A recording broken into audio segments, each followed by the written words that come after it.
So I have 3 goals with this talk. Goal number 1 is to convince you all that it's a good thing to get old. Goal number 2 is to convince you all that you shouldn't go faster. You should probably do the opposite and slow down. And goal number 3 is to convince you all that you should code until you die. So, will I succeed? Well, I guess we will have the answer to that question in about 45-50 minutes. So welcome. I am Tobias Modig, a consultant at CTRS in Stockholm, currently acting as a developer coach. And this is Get Old, Go Slow, Write Code. And this talk will be a bit interactive. I will use Menti, so you can already now browse into menti.com and use the code 7967. 3730, menti.com, 79673730, or just use the QR code. And no worries if you didn't get the link this time. It will come back later in the talk. So let's get going, and let's start with the aging. And I will actually start by quoting myself from the talk description. So, turning old as a developer is hard. It is hard to stay relevant, hard to keep up with the competition of newcomers, and hard to know all of those new frameworks, tools, languages, and practices. So is that true? Well, about 20 years ago, I worked at this quite big travel company back in Stockholm, and we were like 15, 20 developers who were placed in this big room. But in the corner of that room, there were 2 odd fishes, 2 grumpy old men, and one of them actually coughed so loud, so everyone took shelter under the desk each time, hiding from what we thought was like the World War III incoming. And these 2 old men, they worked at a different system. I think it was some kind of like maintenance system, and it had this really old-fashioned UI, taken like directly from war games, if you have seen that old movie. And the programming language, I think it was Fortran. At least it couldn't have been C, because both of them lacked, these big C developer beards. But suddenly, one day, they were gone.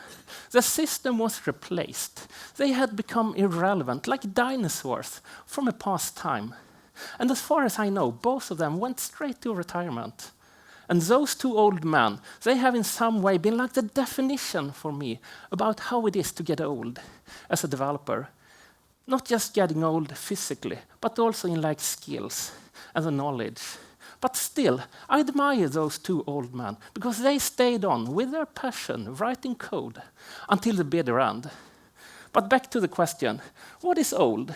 And who can know that better than you? So now it's time to pick up those mobile phones and browse into menti.com. Use the code there on the screen, 79673730, or just use the QR code.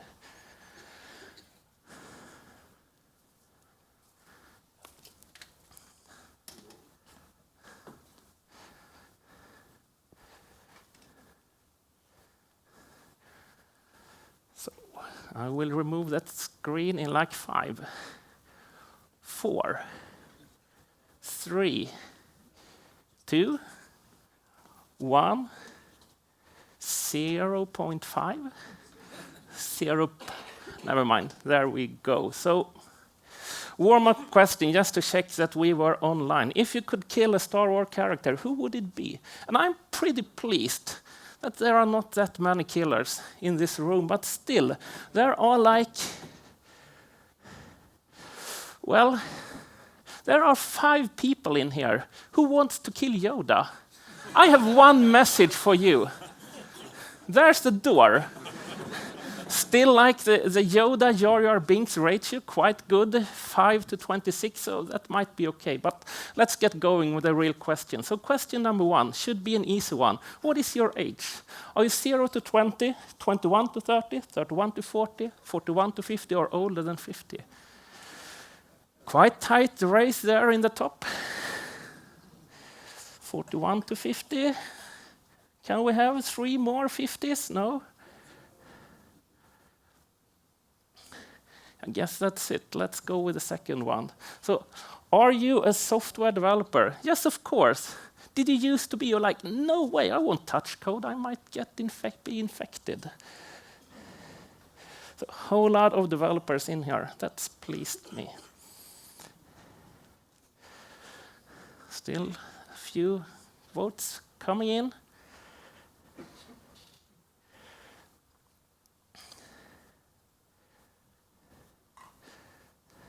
So question number 3.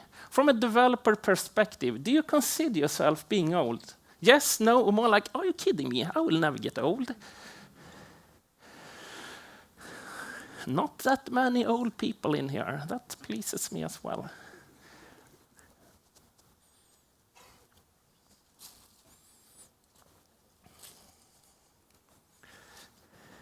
So, final question for now. So once again, from a developer perspective, what do you consider being old? Is it when you reach 20, when you reach 30, when you reach 40, when you reach 50? Or are you more that kind of person that thinks that everyone older than you, they are really old, but you will never get there yourself, then you go for the my age plus 1?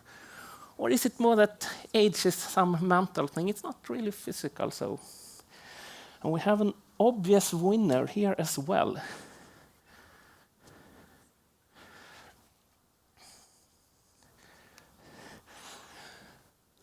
So what actually got me into this from the beginning was reading the Stack Overflow developer survey back in 2019. And it stated that the average age of a software developer, that was 28. So 75% of the developers were below 35. So India had the youngest developers with an average of 26, while the Australians were the oldest with a bit over 32 on average. So when I saw this, it felt quite young. So I actually cross-checked it to a few more sources, and that gave more or less the same result. So compared to that, I have a feeling that this room is quite, what should I call it, mature, quite seasoned. I don't know if it's like the topics that attracts you oldies in here. Probably the rest of the rooms are like filled with younglings. I don't know, but nevertheless, average age, 28. That felt quite young. So I started to compare us to other professions. Of course, this is a bit like comparing apple and oranges, so don't take these numbers like an exact truth. But I think it's accurate enough to give you some kind of like perspective when comparing software developers to others. So I started to compare us with teachers. What's the average age of a teacher?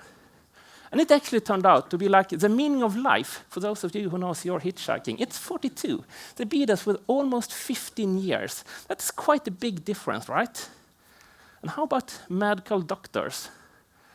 Well, no surprise there, even older than teachers. Average 51. So 42% of the doctors are older than 55.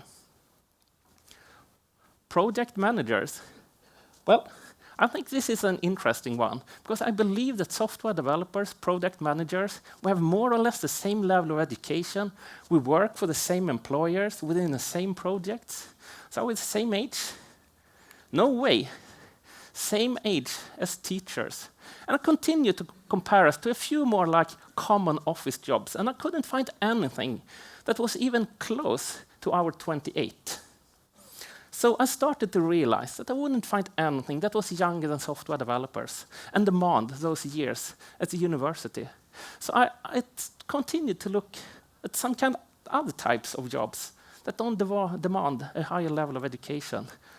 Taxi drivers, for instance. What's the average age of a taxi driver? 35. Sorry, 47. So they're actually older than teachers. So I really needed to go lower. So I grabbed the cab. I went to the bar, start talking to the bartender. And now we're getting closer. But still, they are like 6.5 years older than us, with an average a bit over 34 and a half. And how about the colleagues in the restaurants? The dishwashers.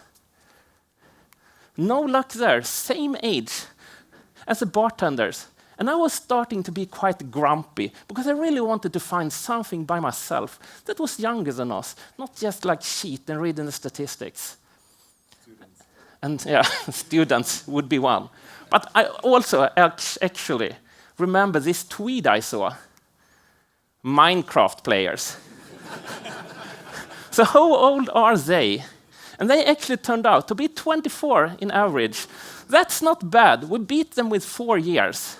But still, it's a bigger leap between being a software developer and a bartender than it is between being a software developer and a Minecraft player.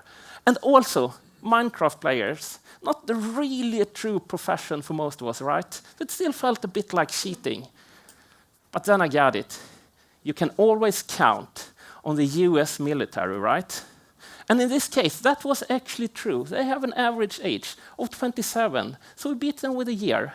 And also, this is not really a profession, more of an employer. So this includes like everything from like 5-star generals to pilots to tank drivers. So for instance, I expect the cannon fodder to be even younger than 27. And also, sport professionals, for instance, professional football players, got an average of 26 and a half. So we beat them as well. And when finally cheating with that statistics, I found a few more jobs that were younger than us. For instance, I believe that the lifeguards were the youngest, with an average on 22. But still, I would claim that software developers are definitely one of the youngest working groups in the world. And when taking level of education under account, we are probably the youngest. But age, that's just a number of a paper, right? What's more important to me is actually how long do we tend to stay within the profession? So I will bump that question back to you. So time for the mobile phones again. Menti.com. I guess most of you should be logged in already. But I will leave that screen up for a few more seconds.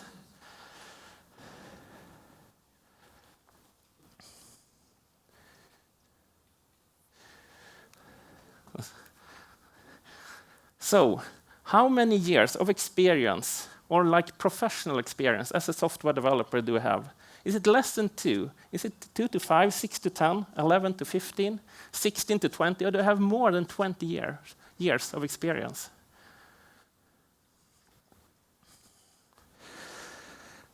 Quite experienced people in this room. So second question, what was the age of the best developer you have ever worked with? Was he or she less than 20, 21 to 30, 31 to 40, 41 to 50, or older than 50? So can we have a tight race? No, yeah, maybe.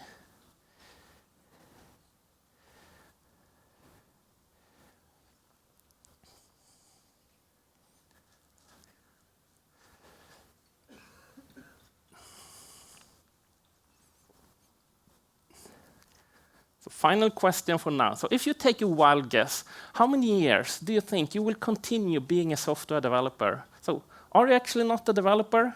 Do you think this is your final year? Do you think you will be coding for 1 to 2 years, 3 to 5, 6 to 10, more than 10 years? Or will you actually code until you die? And let's just cross our fingers that that's actually like longer than the other options.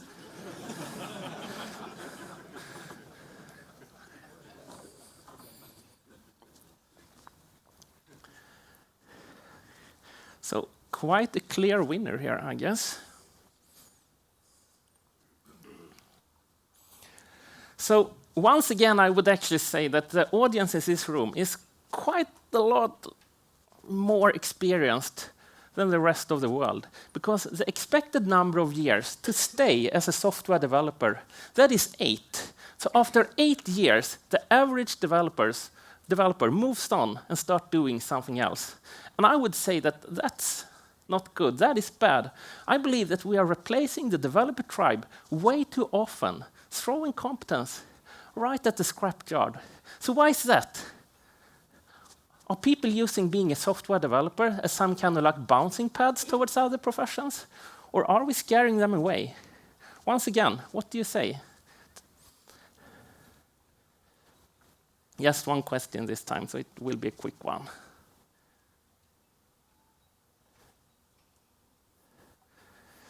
There we go. So what do you think will make you quit as a software developer? Do you think you will be burned out? Or do you think you will get some kind of like promotion or change your role? Do you think you will code until retirement? Or do you think you will like lose your spark? It will not be fun to code anymore. Or do you think it will have something to do with like aging? Or are you more the optimistic type? You are just coding to earn that money so you can buy those lottery tickets, and one day you're off to Bahamas, and after that you won't write any more code in the rest of your life. Or do you have some other kind of reason? So quite a lot that will code until retirement. And a clear winner in change your role. And a tight race for third place between losing the spark and getting old.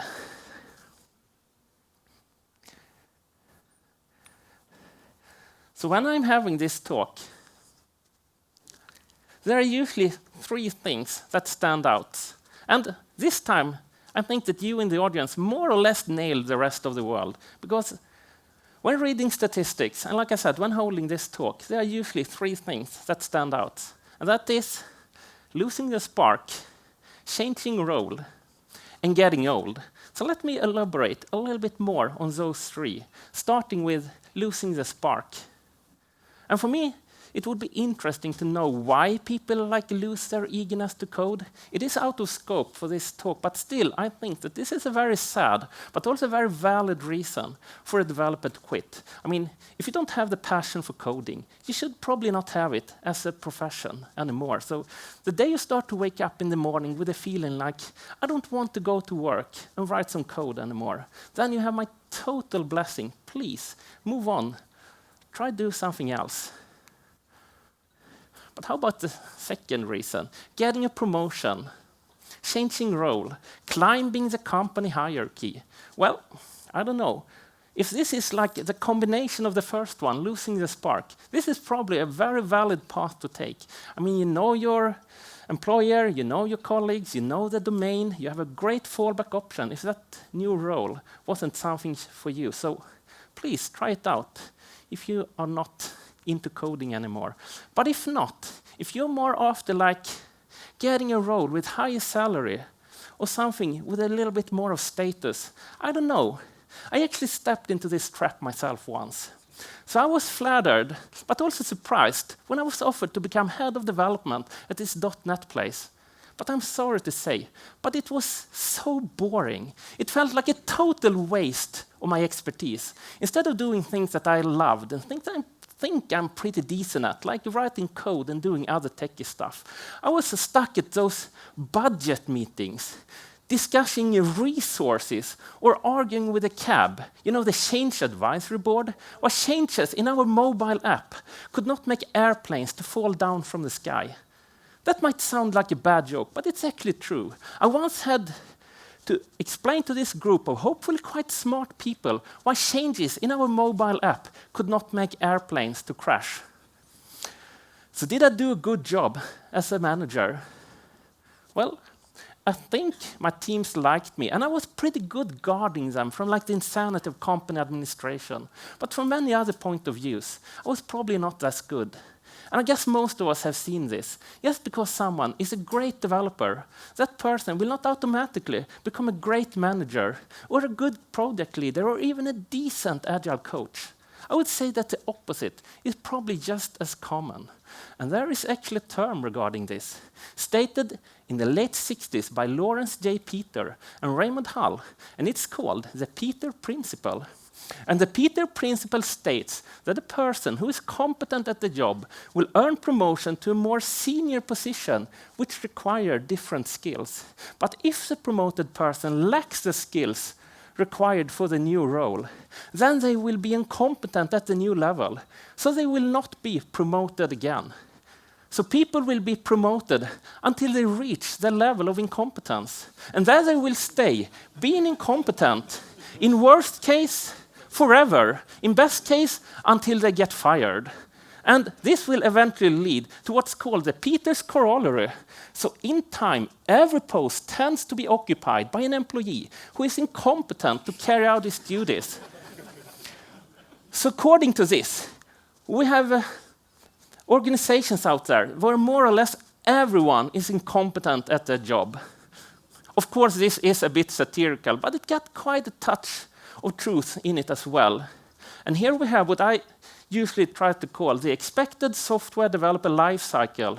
Where we developers, we should start as a normal developer, but after a few years, we should try to move on, maybe become a tech lead or a team lead. And after that, we should take the next step, maybe try to become a project leader, an architect, an agile coach, and finally, some of us might reach nirvana and become some kind of manager.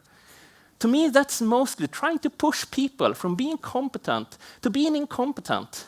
And we have known this for like 50 years, and still this is one of the most common reasons for developers to quit. I mean, there are even courses in moving from developers to managers.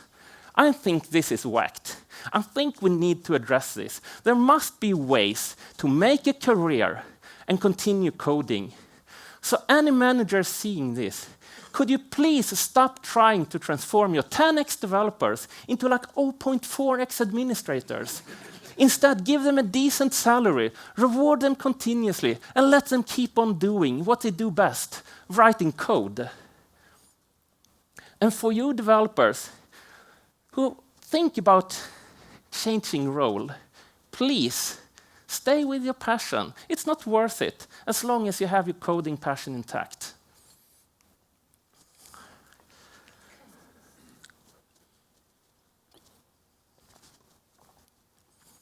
But how about the third big reason for a developer to quit? Getting old, getting slow, having a hard time to keep up. Is it a problem to get old as a software developer? I mean, maybe Zuckerberg were right. Young people are just smarter. Well, I might be biased here, but I would actually say that Zuckerberg is wrong. I mean, Newton, for instance, he was 44 when he published the Principia.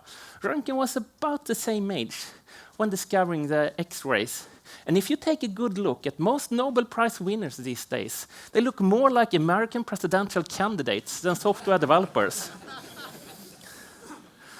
And also, remember that best developer poll we did some minutes ago. I don't remember which one was the winner, but I believe it was a quite close race between 31 to 40 and 41 to 50. So I would say that I don't think we get stupid when we get old. But still, I believe that we oldies. Yes, do we have a question? What age did you say? 95. Yeah, I actually don't know, but I guess he was quite young. So make most the reason. Yeah, you get a point there. But, so where were we? Yeah, but we oldies, we need to remember to stay relevant. We shouldn't be like comfortable in what we are doing. We shouldn't paint ourselves into the corner like the old man that used to cough at my previous place. So when getting old, don't niche yourself too much. Keep on working on that competence. And try to be a generalist as well, because you never know. You might need to change your job one last time, even if you're like 64. But how about the slowness? Well, I would actually say that slow is good. Don't think about slow as something bad. I believe that we need to slow down. In one of my old talks, I quickly mentioned that I thought we should slow down. And I started to realize that the way smarter people than me had more or less the same ideas. Or how about these tweets from the TDD guru, J.B. Rainsberger? Worried that TDD will slow down your programmers? Don't. They probably need slowing down. Or this one, also from JB. Sooner, not faster. Slow down to avoid making rash commitments. Or Lemmy, the guy who cracked the MacBook some years ago. Going fast without control could be the biggest enemy of software development. Still not convinced? Joshua Karyevsky, father of modern agile. We slow down in order to gain better balance and control. Ultimately, this kind of slowing down helps us speed up. Slow is smooth, and smooth is fast. So what is fast? What is speed? What is slowing down? Well, I believe that too many people mix up rushing with speed. People want us developers to be like Usain Bolt. You know, Usain Bolt, the fastest man on earth on 100 meters. But what they forget is that software development, it is not a 100-meter dash. It's more of a marathon. Still, we developers, we behave as Usain Bolt, running as fast as we can for 100 meters. But when we reach the goal, we are asked to run 100 meters more, over and over and over again. I don't believe that we software developers should be Usain Bolt. I believe that we should be Ricardo Abad. So let me tell you the story of Ricardo Abad. He's a guy in yellow. So he's from the city of Tafalla in Spain. And on the 1st October 2010, he ran a marathon. And on the 2nd October 2010, he ran another marathon. And so he continued for 607 consecutive days, running one marathon a day for more than 1.5 years. And what's even more impressive is that he continued working shifts at the local factory meanwhile. So if he worked nights or mornings, he ran in the afternoon. And when he worked in the afternoons, he ran in the mornings. And I believe that that's the mentality we should have as software developers. We are not sprinters. We are long-distance runners. We need to slow down and find the sustainable pace. So why do we rush? Well, I think it's a combination of things. For instance, deadlines. For me, deadlines, that's usually like poison. It's often some kind of like random date or number that someone like guesstimated a long time ago. And that number, it transforms and becomes some kind of like goal, something that we need to reach. But I think I did this right, at least once. At that time, I was doing a gig as a system architect at a Swedish tax agency. Or for those of you who don't know the Swedish tax agency, they have this really strict deadline once a year. It's in the beginning of March, and that's because everything there circles around the yearly income tax declaration, where approximately like 6.3 million truly unique users use their e-services during a little bit more than a month. So how do they make sure that nothing breaks during that period? Well, they have this code freeze, this really strict deadline. You are not allowed to touch anything during March, and you don't mess with the deadline at the Swedish tax agency. So what me and my team was needed to do, so we were responsible for the like login and the identifications for their public e-services. And what we needed to do was to replace this old obsolete solution with a brand new one. And this was really a really big job. So we needed new software, we needed new hardware, and of course, a whole lot of development. But after a while, that deadline in March, it was starting to feel tough. So we needed to make a decision. So should we work overtime? Should we rush?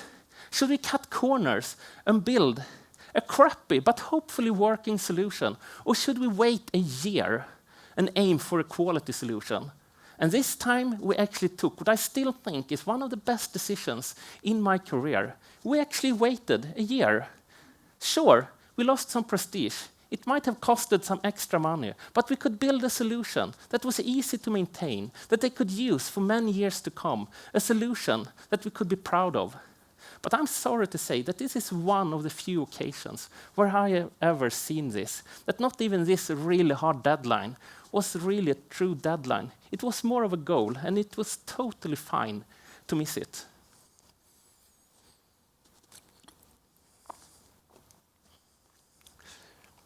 What I believe is another rushing factor is actually the lean and the startup movement, where we are told that the only thing that matters is to deliver, to be the first on the market.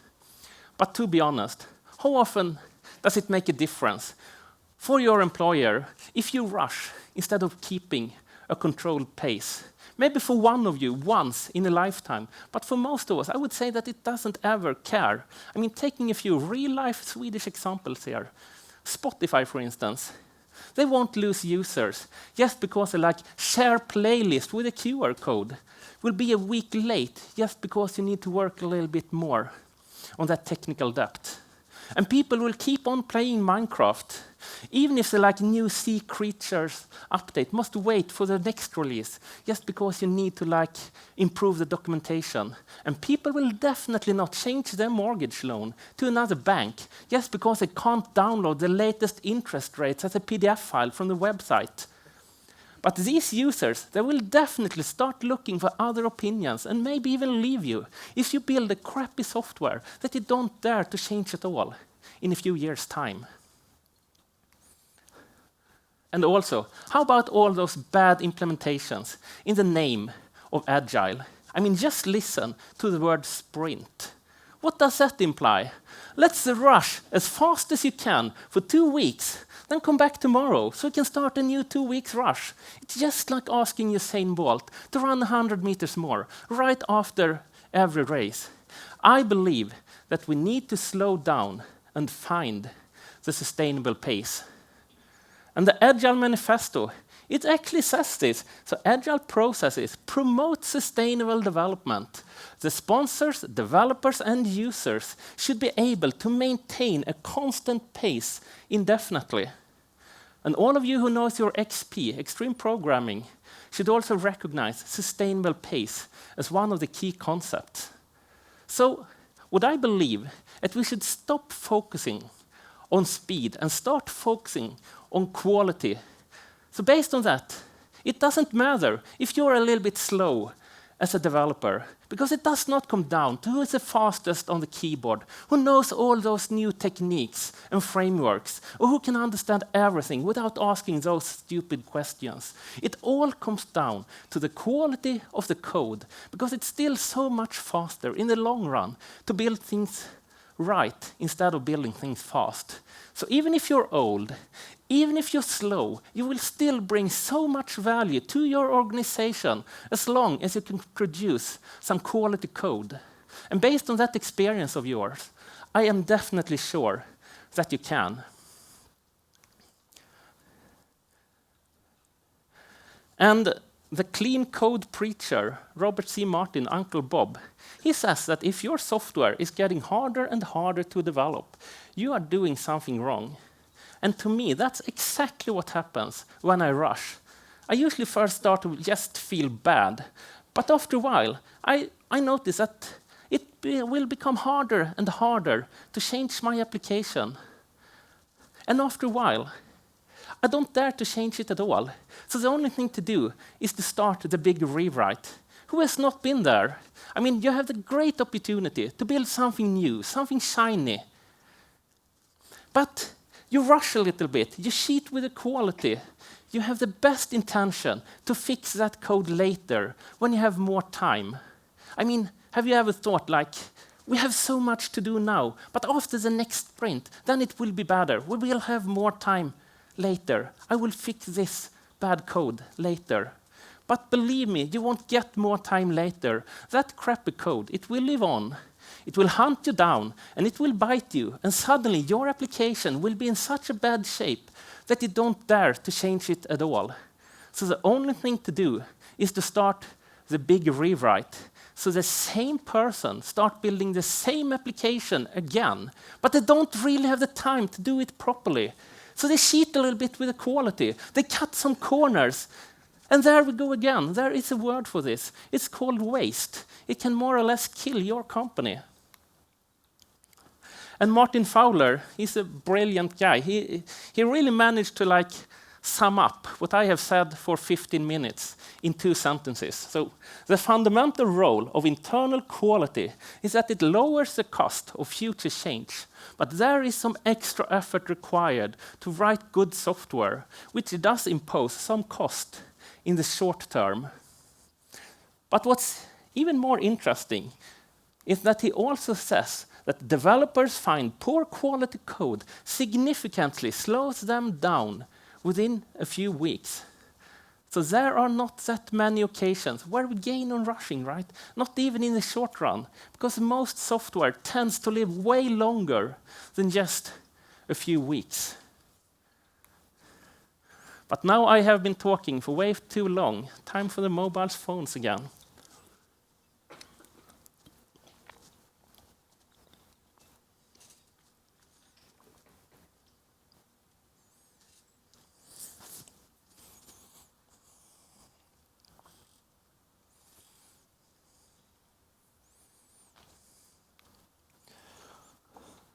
So how often do you feel stressed about deadlines? Is it almost never? Is it all the time? Is it often? Or is it never? Quite a tight race here, but I'm glad that the right side of the screen is actually, if not winning it, at least it's more or less equal.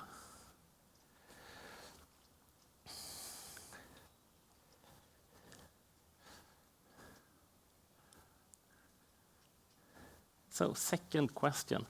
How often do you cut corners, cheat with the quality? Is it like all the time? Is it often? Is it almost never? Or is it never?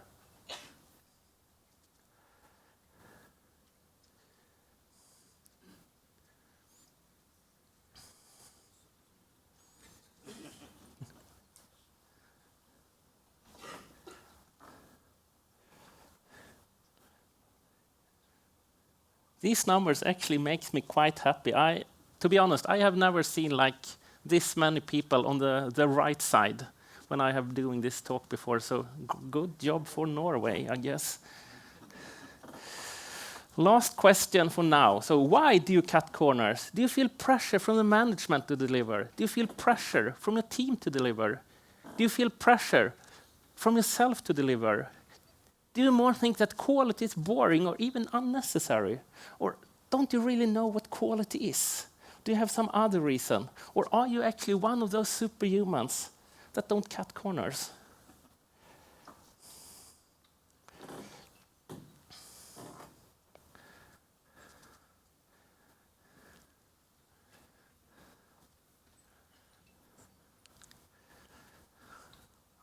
So quite a high pressure. Usually, actually, when I have this talk, it's usually the management bar that is the highest. So quite different here up in the Nordics, maybe. Could be like that.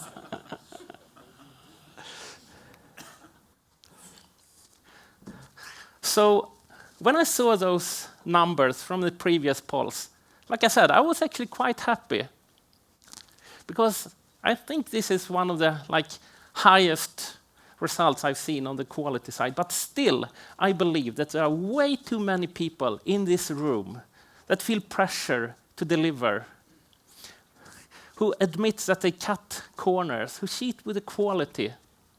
There is almost there are some kind of we need to have speed disease running through the developer world. And I believe that the cure for this disease is to slow down. I believe that we should stop focusing on speed and start focusing on quality. We should stop behave like raging bulls that run as fast as they can, but in any direction, and instead slow down and try to make the right decisions. So let me spend the last part of this talk with some more concrete examples, what I think you should do when you slow down. So for instance, I think that you should slow down and take the time to practice. Take the time to improve your competence. Attend conferences. Read books. Do coding katas. Join a book circle. Try to build that learning culture at your workplace. I am sure that it will not only make you and your colleagues better developers. You will write better code.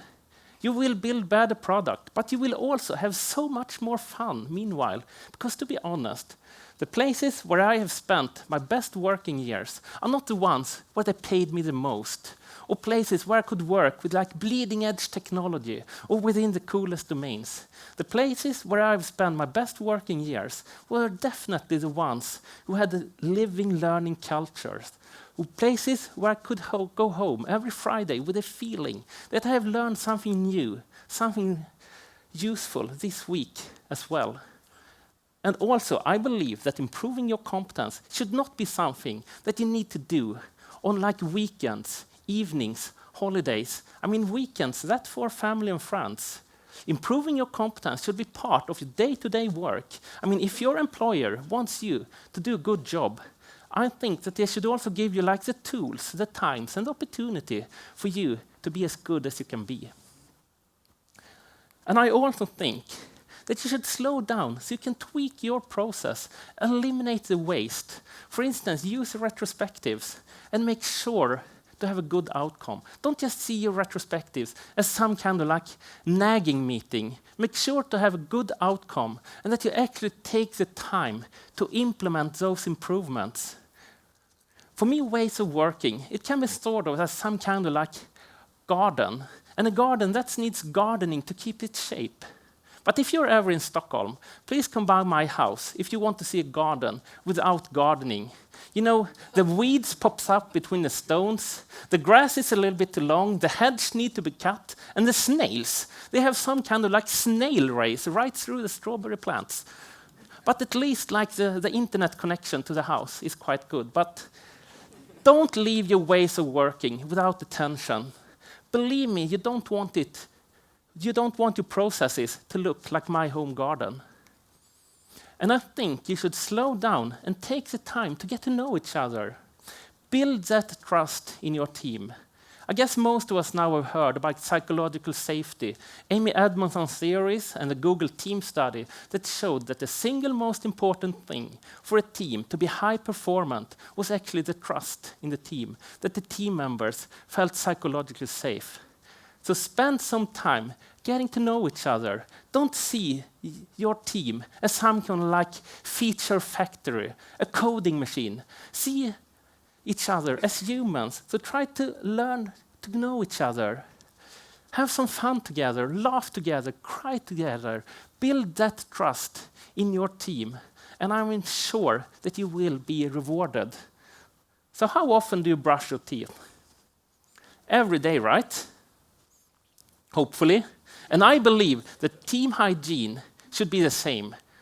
Sure, you can go on that team building day once a year, climb some mountains, camp in the woods, eat some snakes, and hope that your team will be great afterwards. And sure, you could brush your teeth for 24 hours in a row once a year and hope that it will be enough.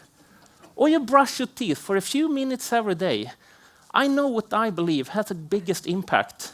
And I think the team hygiene should be the same. So spend some time every day to get to know each other, to have some fun together, because I can guarantee that you will be rewarded. And I believe that you should slow down and take the time to plan.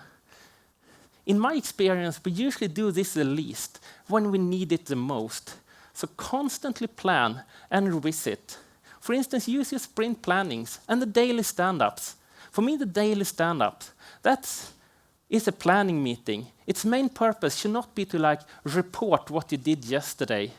To me, its main purpose should be to plan the day ahead. What should we do today? Do we have any obstacles? So I actually once worked at this product company where I was surrounded by so many great developers. We were really building like state-of-the-art code. Test coverage was great. Code quality was superb. We should have been that high-performance team. But nobody used the things that we built. We were building things right, but we didn't build the right things. We were more like those raging bulls, running really fast, but in a totally wrong direction. Instead, we should have slowed down, making a quick plan every day, making sure that we were moving in the right direction. And I believe that you should slow down and take the time to refactor your code, remove that technical debt. It is said that the ratio between reading and writing code is well over 10:1. So spend some time to improve that readability of your code. Spend some time to make the design of the system like constantly evolve to support the current state. And spend some time to remove that technical debt, day after day, week after week, year after year, because your system will be so much easier to change in the long run. And I believe that you should slow down and add some slack into your life. So have you heard the parable of the traffic jams? You know, everything rolls quite smoothly on that highway until the number of cars reach that magical limit of what the highway can handle. And suddenly everything goes from like a pretty decent pace into a total jam just by adding a few more cars. And I believe that we people, we are more or less the same. With a full schedule or with an idea that you should be coding from 9 to 5, you will be choked. As soon as something unexpected happens, there will be chaos. Instead, try to add some slack into your calendar. Some unplanned time. And slack, that's not the same as vacation. It's just time where you don't know in forehand what you should do. So sometimes you will probably use it just to keep on working as normal. Sometimes you might take the time and read a book, write a blog post, or just rest and clear your mind. Or maybe you can take the time to help your neighboring team. Wouldn't it be nice if you could help your neighboring team without getting a feeling that you need to work overtime or getting stressed yourself? And to sum it up, I think you should slow down so you can build quality software from the beginning. Because in my opinion, that's the only way to be fast in the long run. So like 45 minutes ago, I said that I had 3 goals for today. So let's see if I've succeeded.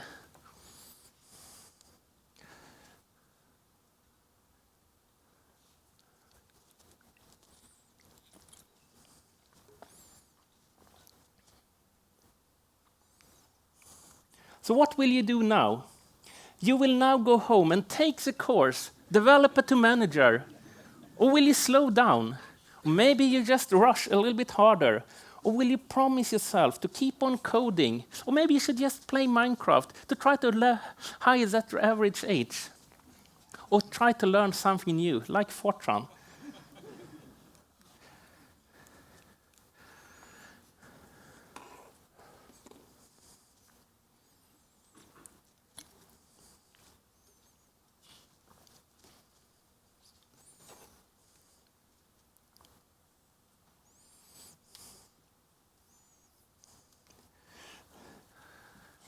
So just some final words to all you developers who probably will stop being a developer in the next few years. Please think this over. Beware of the Peter principle and stay with your passion. And don't bother about your getting old and slow. You are actually not growing old. You are growing up. Take advantage of that. Make those gray hair your biggest assets and let the rest of the world slow down with you. Thank you. It's been a pleasure.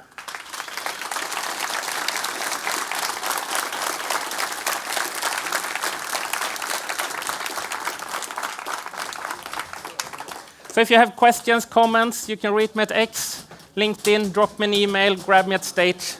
Thank you.